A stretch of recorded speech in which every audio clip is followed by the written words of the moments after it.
అందరూ బాగున్నారా ఫ్రెండ్స్? మీకోసం మరొక ముగ్గు 9 చుక్కలు 3 వరుసలు 3 వచ్చేంత వరకు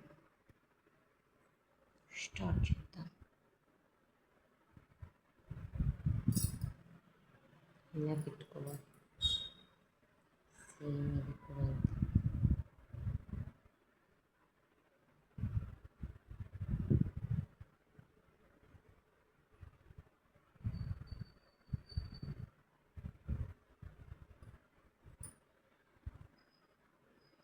ఇది ఇలా రావాలి.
నేర్చుకొని ఈ వాకెట్లో వేసుకోండి ఫ్రెండ్స్.